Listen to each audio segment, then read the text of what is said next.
Hello, my name's Denise Thompson, and I train lectors and gospel readers to be as effective as they can in proclaiming the Word of God. Today's topic is microphone usage. But before I get started, I just wanted to say thank you.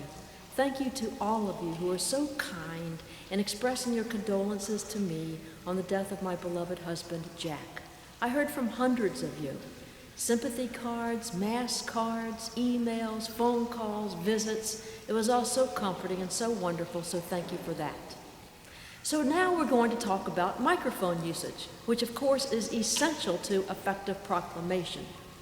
The first thing that you need to think about is your proximity of your mouth to the sensitive head of the microphone. What you need to do is to find your zone. And by the way, I do not have this microphone turned on. So if you're looking for some sort of amplification, that's why you're not hearing it. I just simply want to show you the positioning in terms of where you should be relative to the microphone, because that's where some lectors and gospel readers lose it. First thing you should understand is that this is very often a very sensitive head. I'm talking about the microphone head. And if you speak right behind it, what you're going to do is get those annoying, explosive popping sounds, like on your P's and T's. And that's because there is a rush of air that comes from your mouth and goes into the sensitive head of the mic, and it makes it go pow.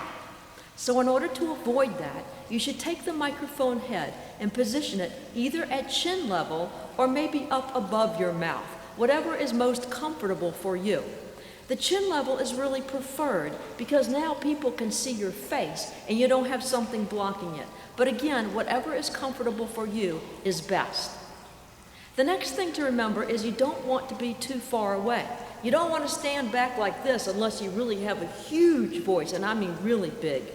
The rule of thumb is about 6 to 10 inches away, or some people go like this as a rule of thumb. Those, again, are just guidelines, but you have to pick the zone that's best for you.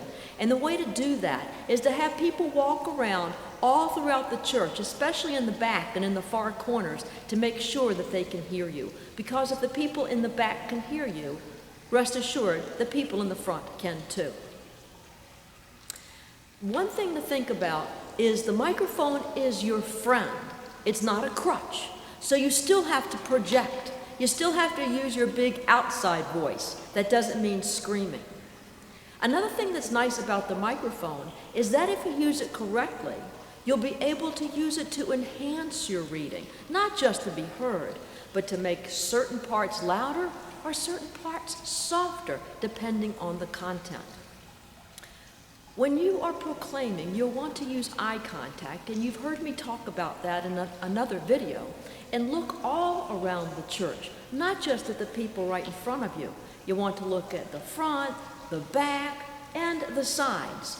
But remember, when you turn to look at the people on the sides, don't forget where your mouth is relative to the head of the microphone. Because if you do this, and now you're talking in that direction, and the back of your head is facing the microphone, what's going to happen is you are going to have your voice fade out.